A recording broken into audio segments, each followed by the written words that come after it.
आपके साथ भी ऐसा होता है क्या? सुबह उठते ही लगता है आज कुछ बड़ा करेंगे, कुछ बदलेंगे, लेकिन दिन खत्म होते होते फिर वही पुरानी थकान, वही टाल मटोल, और फिर वो अजीब सा गिल्ट कि वक्त निकल रहा है और हम अब भी वही हैं। मैं जानता हूं ये कैसा लगता है, क्योंकि मैंने खुद ये सब झेला है। वो अधूरे सपने, वो प्लान जो सिर्फ डायरी में रह गए, और वो सोच कि क्या मेरे अंदर सच में कुछ बदलने की ताकत है। लेकिन एक दिन कुछ टूटा, या यूं कहें कुछ जग गया, और वहीं से एक नई शुरुआत हुई। आज हम उसी बारे में बात करेंगे कि कैसे हम अपनी ही बनाई जेल से बाहर निकल सकते हैं, बिना किसी जादू के, बिना किसी मोटिवेशन के भरोसे। बस खुद को सच में समझकर शुरुआत यहीं से होगी। आप और मैं ईमानदारी से चलें।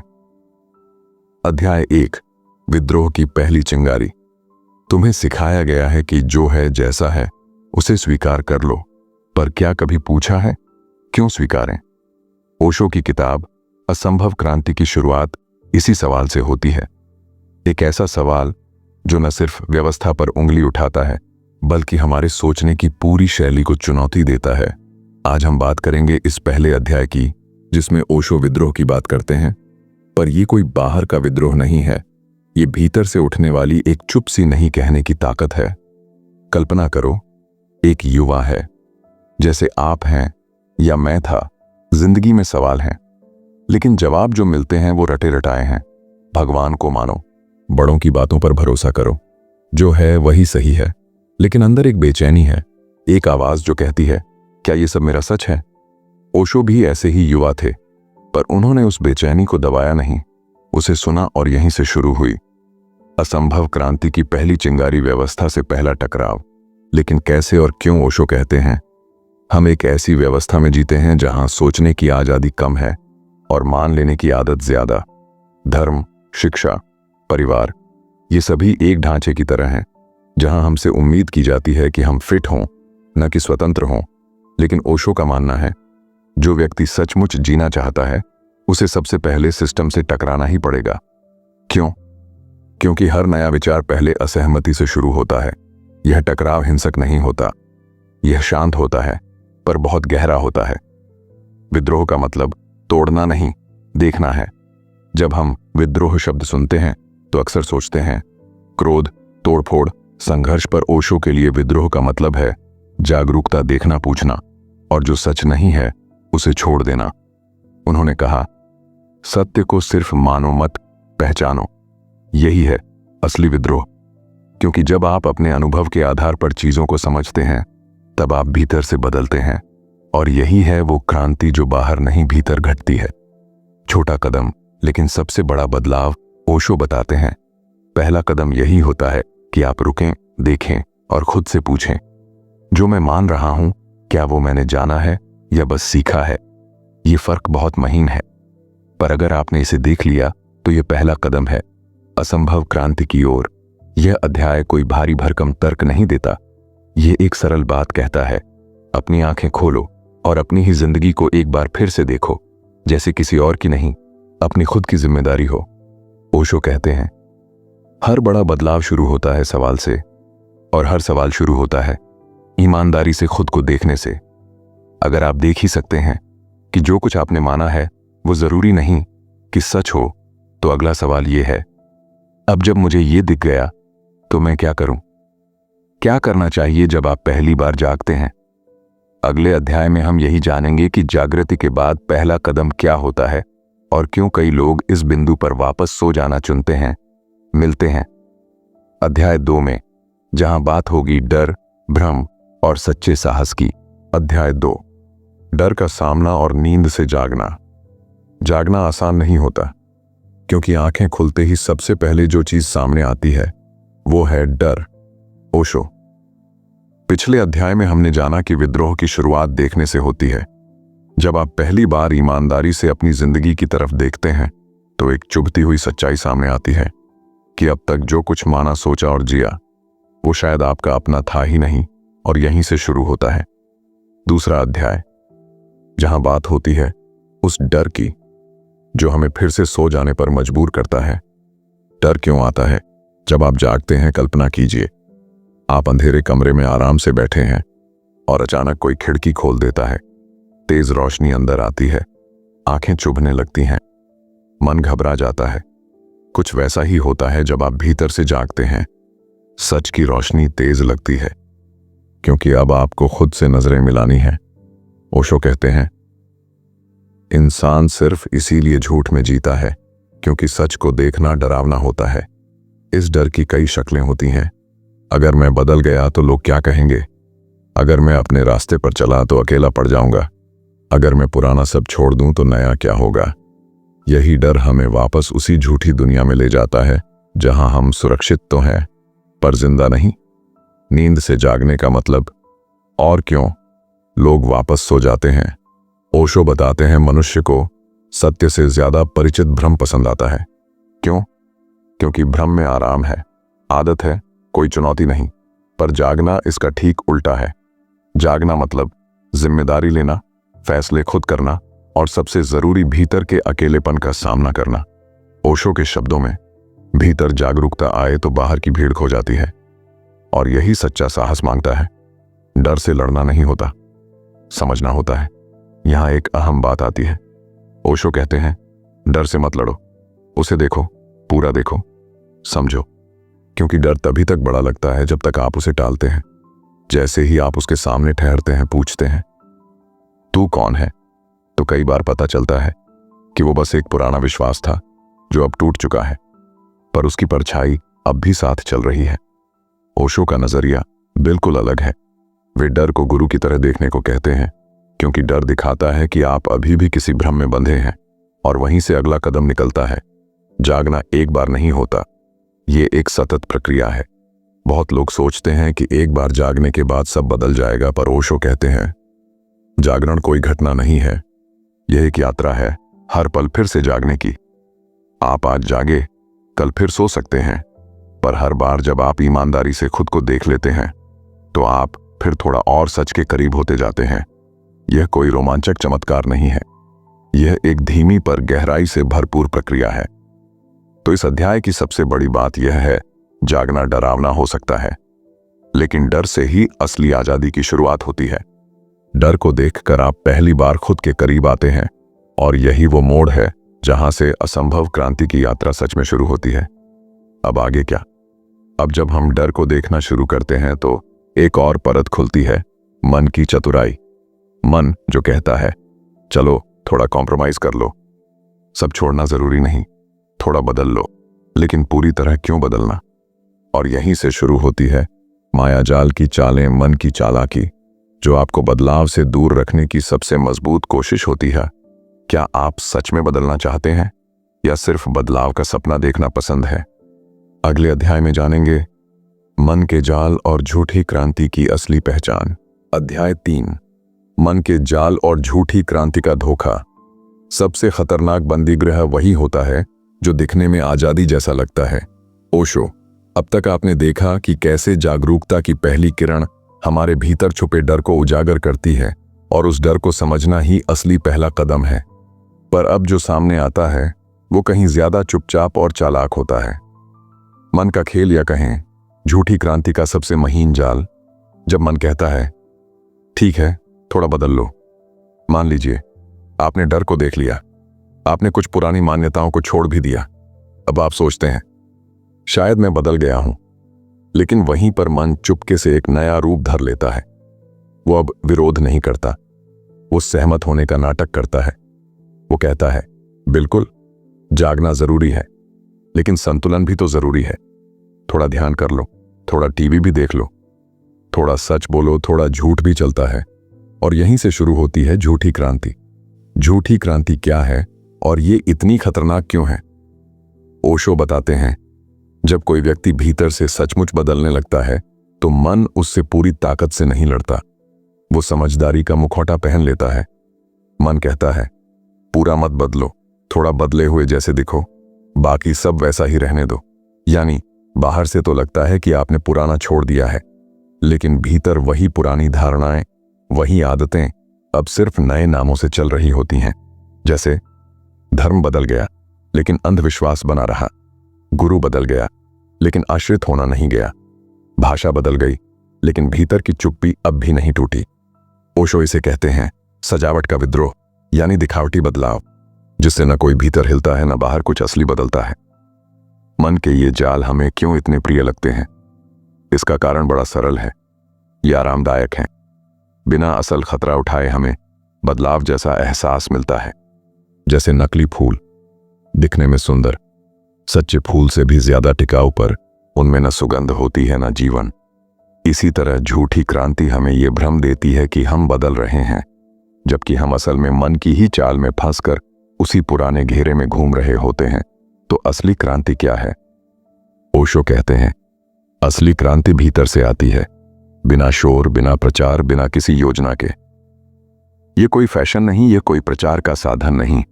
यह एक धीमी, गहरी और अकेली प्रक्रिया है, जहां एक एक करके आपके नकाब गिरते हैं और आप अपने सामने खड़े रह जाते हैं जैसे आप सच में हैं। तो इस अध्याय की सच्चाई थोड़ी कड़वी है, लेकिन बेहद जरूरी है। जब आप परिवर्तन की राह पर निकलते हैं तो सबसे बड़ा शत्रु बाहर नहीं होता, वो आपका ही मन होता है, जो बदलाव का ढोंग रचकर आपको वहीं का वहीं रखता है। अगर आप सच में जागना चाहते हैं तो आपको सिर्फ डर नहीं, मन की चालाकियों को भी पहचानना और पार करना होगा। अब आगे क्या? अब आप सोच रहे होंगे कि जब मन इतना चालाक है तो हम उसके पार कैसे जा सकते हैं? क्या ऐसा कोई तरीका है जो हमें इस झूठ से निकालकर असल परिवर्तन की ओर ले जाए? क्या कोई भीतर से इतना मौलिक रूप से बदल सकता है कि वह पूरी तरह नया इंसान बन जाए? अगले अध्याय में बात करेंगे संन्यास की असली परिभाषा पर, जो ओशो के लिए भगवा वस्त्र नहीं बल्कि आत्मा की नग्नता है। अध्याय 4, संन्यास का असली अर्थ, एक नया जन्म। संन्यास का मतलब है पुराने मैं की मौत और एक नए जीवन की शुरुआत। ओशो, अब तक हमने देखा कि कैसे मन हमें झूठे बदलाव के जाल में फंसा सकता है। हमने डर को समझा, मन के छल को पहचाना, पर अब सवाल ये उठता है, फिर असली बदलाव है क्या? क्या वाकई कोई इंसान इतना बदल सकता है कि वो पुराने ईश्वर को पूरी तरह छोड़ दे? ओशो कहते हैं हाँ, लेकिन यह बदलाव किसी दिखावे, किसी विचार या किसी अभ्यास से नहीं आता। ये आता है संन्यास से। पर रुकिए, संन्यास का मतलब यहां वो नहीं है जो आपने साधारणतः सुना है। संन्यास कपड़े बदलना नहीं, चेतना बदलना है। अधिकतर लोगों के लिए सन्यासी का मतलब है एक भगवा वस्त्र पहनने वाला, गांव छोड़ने वाला, मूंछें मूंढवा लेने वाला, या फिर कोई पर्वतों में बैठा साधक। पर ओशो की परिभाषा बिल्कुल अलग है। वे कहते हैं सन्यास का असली मतलब है असत्य को छोड़ना और सत्य में जीना। सन्यास एक भीतरी क्रांति है, यह कोई संस्कार नहीं, यह एक नया जन्म है। इसका मतलब है आप पुरानी मान्यताओं, पुराने डर, पुरानी छवियों से मुक्त होते हैं और पहली बार अपने आप में प्रवेश करते हैं, जैसे अभी अभी जन्मे हों। सन्यास कोई रोल नहीं है, यह एक अवस्था है। ओशो एक बहुत खूबसूरत उदाहरण देते हैं। उन्होंने कहा, अगर तुम सिर्फ कपड़े बदलते हो और मन वही पुराना चलता रहता है तो तुम एक नकली सन्यासी हो, क्योंकि बदलाव अगर भीतर नहीं हुआ तो बाहर के सारे बदलाव बस नाटक हैं। एक सच्चा सन्यासी भीड़ के बीच में भी हो सकता है, ऑफिस में काम करता हुआ, घर चलाता हुआ, लेकिन भीतर से पूरी तरह अलग कैसे? क्योंकि अब उसके भीतर कोई झूठा व्यक्तित्व नहीं बचा। वो किसी को प्रभावित नहीं कर रहा, न वो किसी की छवि बनाना चाहता है। वो जो है, जैसा है, वैसा ही है। और यही है संन्यास की स्थिति। संन्यास और आत्म स्वीकृति का गहरा संबंध। संन्यास का मतलब है स्वीकार करना, खुद को जैसे है वैसे देखना, बिना नफरत के, बिना सुधारने की कोशिश के। ओशो कहते हैं जिस दिन तुमने खुद को पूरी तरह स्वीकार कर लिया, उसी दिन संन्यास घटता है। क्यों? क्योंकि जब आप खुद से भागना बंद करते हैं तो पहली बार जीवन को पूरी तरह देख पाते हैं और उसी क्षण से भीतर शांति का जन्म होता है। संन्यास निर्भयता प्लस सजगता प्लस मौलिकता। ओशो के लिए संन्यास कोई धर्म नहीं है, यह तो बस जीवन की गहराई में उतरने की एक स्थिति है, जहां आप निर्भय होते हैं, किसी चीज से डरते नहीं, सजग होते हैं, हर क्षण को पूरी जागरूकता से जीते हैं, मौलिक होते हैं, किसी की नकल नहीं करते बल्कि अपने सत्य के अनुसार जीते हैं। संन्यास का मतलब है अब कोई मुखौटा नहीं, कोई लक्ष्य नहीं, कोई बनावटीपन नहीं, बस जीवन जैसा है वैसा ही जीते जाना। पूर्णता के साथ तो इस अध्याय की सबसे सुंदर बात यही है। संन्यास कोई बनने की प्रक्रिया नहीं, बल्कि छोड़ने की प्रक्रिया है। छोड़ना हर झूठ को, हर डर को, हर दिखावे को। और जब आप सब कुछ छोड़ देते हैं तब जो बचता है वही आप हैं, और वही असली क्रांति है। अब आगे क्या? अब सवाल यह उठता है, अगर संन्यास भीतर से घट सकता है तो फिर इतने लोग जीवन भर धर्म, ध्यान और साधना के नाम पर भटकते क्यों हैं? क्या ध्यान भी एक भ्रम बन सकता है? क्या साधना भी अहंकार का हिस्सा बन सकती है? ओशो कहते हैं, हाँ बिल्कुल, अगर आप होश में ना हो तो ध्यान भी एक नशा बन सकता है। तो अगला अध्याय होगा ध्यान, जागृति या मानसिक भागना, जहां हम जानेंगे कि असली ध्यान क्या है और कैसे। आज का मनुष्य अक्सर ध्यान की आड़ में खुद से दूर भागता है। अध्याय 5, ध्यान, जागृति या मानसिक भागना। ध्यान कोई तकनीक नहीं, ध्यान तो जीवन को पूरी तरह से देखने की कला है। ओशो। पिछले अध्याय में हमने जाना कि संन्यास ओशो के अनुसार किसी बाहरी रूप का नाम नहीं, बल्कि एक भीतरी जन्म है, जहां आप अपने पुराने नकाबों को उतारकर पहली बार खुद से मिलते हैं। अब एक स्वाभाविक सवाल सामने आता है, क्या ध्यान ही वो रास्ता है जिससे यह भीतरी परिवर्तन संभव होता है? इस सवाल का उत्तर है हाँ, लेकिन एक शर्त के साथ, क्योंकि ओशो कहते हैं ध्यान तुम्हें भीतर ले जा सकता है, और अगर समझदारी ना हो तो ध्यान ही तुम्हें एक और नया झूठ दे सकता है। आइए समझते हैं कि असली ध्यान क्या है और कैसे अक्सर लोग ध्यान के नाम पर खुद से ही भाग रहे होते हैं। जब ध्यान बन जाता है, एक और उपलब्धि। आजकल ध्यान फैशन बन गया है। किसी के लिए यह तनाव से मुक्ति पाने का उपाय है, किसी के लिए आत्मविश्वास बढ़ाने की तकनीक, और कई लोग इसे एक आध्यात्मिक उपलब्धि मानकर घंटों तक आंखें मूंद कर बैठते हैं, जैसे कोई यौगिक पदक जीतना हो। ओशो बहुत साफ कहते हैं, अगर ध्यान तुम्हें शांत कर रहा है लेकिन तुम भीतर सच नहीं देख रहे तो वह ध्यान नहीं, एक मानसिक नशा है। ध्यान कोई गति नहीं है, यह कोई विधि नहीं है। ध्यान का मतलब है पूरी सजगता से हर चीज को देखना, बिना पसंद और नापसंद के, बिना किसी लक्ष्य के ध्यान, अंश देखना, बस देखना। ओशो ध्यान को बेहद सरल लेकिन गहरा बनाते हैं। वे कहते हैं, जो भी घट रहा है उसे बस देखो, बाहर भी और भीतर भी। मतलब जब आप क्रोध में हो उसे देखो, जब दुख में हो उसे देखो, जब ईर्ष्या आए उसे देखो, जब ध्यान में शांति महसूस हो उसे भी देखो। मत जुड़ो, मत लड़ो, मत भागो, सिर्फ देखो। क्यों? क्योंकि जैसे ही आप पूरी होश में किसी भी मानसिक स्थिति को देखते हैं, वो खुद ब खुद बदल जाती है, या कहें छूट जाती है। ध्यान और भागने के बीच का बारीक फर्क। अब आप सोचेंगे, अगर मैं शांत बैठा हूं तो वो भागना कैसे हुआ? यहां फर्क बहुत महीन है, लेकिन बहुत अहम। ध्यान तब तक असली नहीं होता जब तक आप उसमें अपने सारे डर, अपनी सारी बेचैनी, अपने सच्चे सवालों के साथ ना उतरें। अगर आप ध्यान को एक आरामदायक कोना बना लें जहां आप दिन की थकान या तनाव से भागते हैं, तो वह ध्यान नहीं, मन का पलायन है। ओशो ने कहा, ध्यान तुम्हें तुम्हारी सच्चाई से जोड़ता है। अगर वह तुम्हें सुला रहा है तो वह ध्यान नहीं, धोखा है। ध्यान कोई चीज नहीं, एक दृष्टि है। ओशो ध्यान को किसी अभ्यास या बंधन में नहीं बांधते। उनकी दृष्टि में ध्यान है हर चीज को होशपूर्वक देखना। जैसे आप खाना खा रहे हैं, बस खाना खाइए, पूरा ध्यान वहीं हो चल रहे हैं। चलिए, बस चलिए, कोई विचार आ रहा है, देखिए, बस देखिए। धीरे धीरे आपका देखना इतना पारदर्शी हो जाता है कि सोच खुद रुकने लगती है, बिना जबरदस्ती, बिना प्रयास के। और यहीं से शुरुआत होती है सच्चे ध्यान की। इस अध्याय की सबसे गहरी बात यही है, ध्यान कोई ऐसी चीज नहीं जिसे हासिल किया जाए। यह तो एक नजर है, एक दृष्टि, जो जीवन के हर क्षण को पूरी जागरूकता से जीती है। ध्यान का अर्थ है, अब आप किसी भी अनुभव से भागते नहीं, बल्कि हर अनुभव को पूरी उपस्थिति के साथ जीते हैं। और तभी जीवन का हर क्षण, हर भाव, हर क्रिया एक ध्यान बन जाता है। अब आगे क्या? अब जब आप सजगता के साथ ध्यान में उतरते हैं तो एक दिन आप पाते हैं आपके भीतर कुछ बहुत गहरा टूट गया है।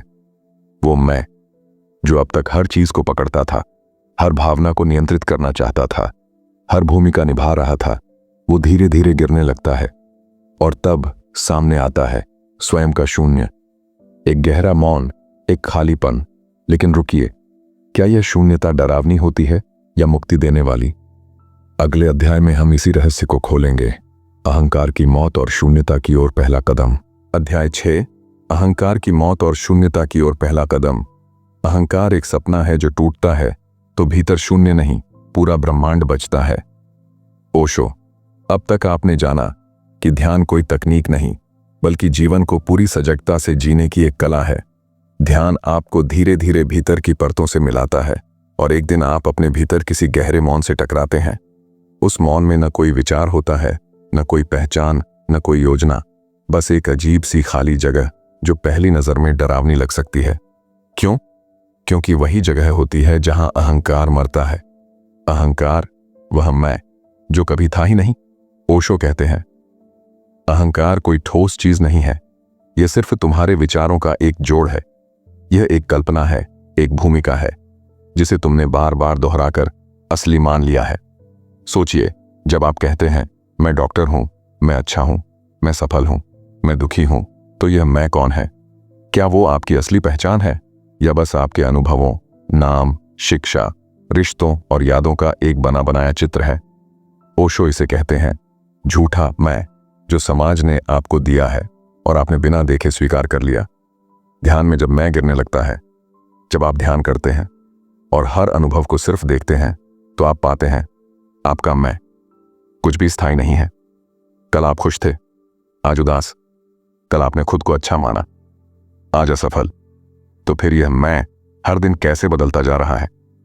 जैसे जैसे आप सजग होते जाते हैं, आप अपने ही मैं को अलग अलग रूपों में देखना शुरू करते हैं और अंततः एक दिन वो मैं जो आपके भीतर गूंज रहा था चुप हो जाता है। पहली बार भीतर एक शून्यता प्रकट होती है। शून्यता, क्या ये डरावनी है या मुक्तिदायक? यह वही पल है जिससे अक्सर साधक डर जाते हैं। उन्हें लगता है अब मेरे पास कुछ नहीं बचा। मैं कौन हूं? अगर मेरा मैं ही नहीं रहा तो मैं जीऊंगा कैसे? ओशो कहते हैं अहंकार की मृत्यु एक मौत की तरह लगती है, लेकिन उसी क्षण असली जीवन शुरू होता है। क्यों? क्योंकि जब तक मैं मौजूद था, हर चीज को वही नियंत्रित कर रहा था। प्यार, ध्यान, प्रार्थना, सब उसके अधीन थे। अब जब वह गया तो पहली बार कुछ बिना वजह, बिना प्रयास के घटता है। उस शून्य में आप खुद को नहीं, पूरा अस्तित्व पाते हैं। शून्यता और मौन प्लस स्वतंत्रता। ओशो इस शून्यता को निर्मल आकाश कहते हैं, जहां कोई विचार नहीं, कोई बंधन नहीं, बस मौन है। और वो मौन इतना जीवित है कि उसमें पूरी सृष्टि की धड़कन सुनी जा सकती है। यह शून्यता कोई मृत जगह नहीं है, बल्कि पूर्णता की शुरुआत है। अब ना कोई डर है, ना चाह, ना दुख, ना अपेक्षा। आप बस हैं, जैसे हवा, जैसे आकाश, जैसे एक गीत जिसे गाया नहीं गया, बस घटा है। इस अध्याय की सीख, जब मैं मरता है तभी जीवन जन्म लेता है। तो इस अध्याय की सबसे महत्वपूर्ण सीख है, अहंकार की मौत ही असली आजादी की शुरुआत है। जब मैं नहीं होता, तब कोई दुख देने वाला भी नहीं होता, कोई अपेक्षा रखने वाला नहीं होता, और तब जीवन अपने सबसे स्वाभाविक रूप में घटना शुरू करता है। ध्यान हमें वहां तक ले जाता है जहां हम पहली बार खुद से खाली हो जाते हैं, और इस खालीपन में ही सबसे गहरा भराव छिपा होता है। अब आगे क्या? अब सवाल ये उठता है, अगर मैं चला गया तो फिर जीवन को जीने वाला कौन है? क्या अब कुछ भी करने को बचा है, या सब कुछ बस अपने आप घटता है? और एक और रहस्य भरी बात, क्या प्रेम तभी संभव होता है जब कोई मैं बाकी न रहे? अगले अध्याय में बात करेंगे प्रेम, दो नहीं, एक होने की कला, जहां ओशो प्रेम को किसी भावना या संबंध से नहीं बल्कि एक अहंकारहीन मिलन के रूप में देखते हैं। अध्याय 7, प्रेम, दो नहीं, एक होने की कला। Osho's vision of love in a world full of ego and expectations. प्रेम कोई रिश्ता नहीं है, प्रेम एक अनुभव है जहां दो लोग मिलकर एक हो जाते हैं। ओशो, अब तक की यात्रा में आपने देखा कि कैसे ध्यान हमें धीरे धीरे मैं से खाली करता है, कैसे अहंकार की मृत्यु कोई अंत नहीं बल्कि एक नया आरंभ है। और अब एक सवाल सामने आता है, जब यह मैं ही नहीं बचा तो क्या अब प्रेम संभव है? या कहें, क्या असली प्रेम तब शुरू होता है जब मैं का अंत हो जाता है? ओशो कहते हैं प्रेम वही कर सकता है जो खुद से मुक्त हो गया हो। जहां मैं है वहां प्रेम नहीं, वहां सिर्फ लेन देन है, डर है और नियंत्रण की लालसा है। आइए इस अध्याय में प्रेम को एकदम नए नजरिए से देखें, न कि एक भावना की तरह बल्कि एक जागृति की स्थिति की तरह। आज का प्रेम, मोह या स्वार्थ। ज्यादातर लोग जब मैं तुमसे प्यार करता हूं कहते हैं तो वो क्या कह रहे होते हैं? तुम मुझे अच्छे लगते हो, तुम मेरे अकेलेपन को भर रहे हो, तुम मुझे वैसा महसूस करा रहे हो जैसा मैं चाहता हूं। सुनने में यह रोमांटिक लगता है, लेकिन सच्चाई यह है, यह प्रेम नहीं, आत्म केंद्रित इच्छा है। ओशो कहते हैं, तुम प्रेम नहीं कर रहे हो, तुम दूसरे का उपयोग कर रहे हो, क्योंकि भीतर जो रिक्तता है तुम उसे किसी और से भरवाना चाहते हो। यह प्रेम नहीं, यह सौदा है, जहां देने की नहीं, पाने की इच्छा है असली प्रेम की शुरुआत।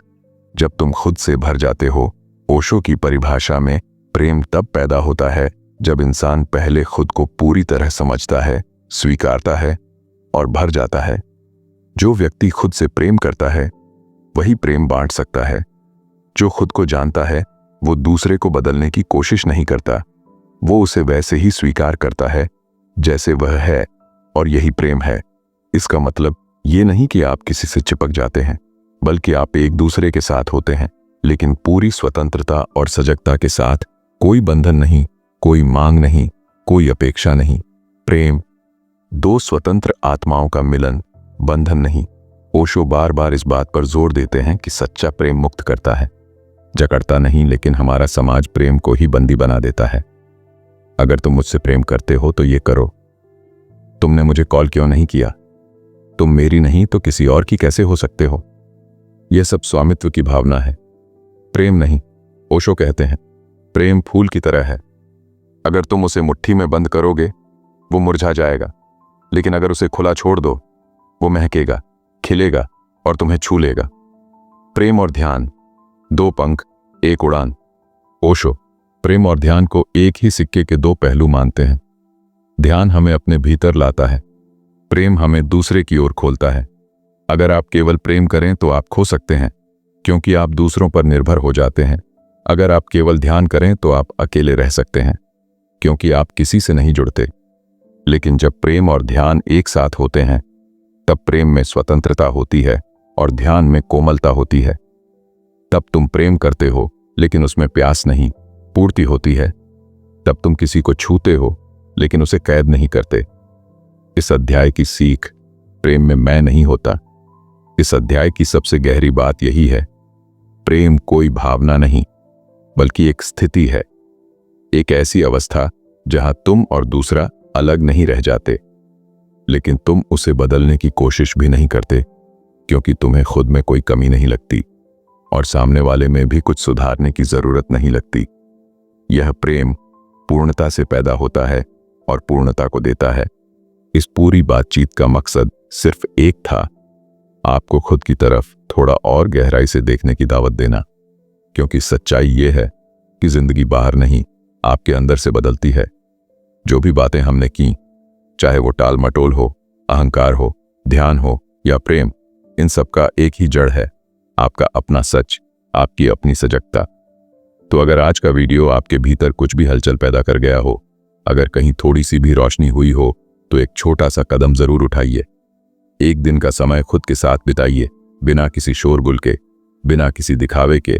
बस खुद से मिलिए, सच्चाई से, मौन से।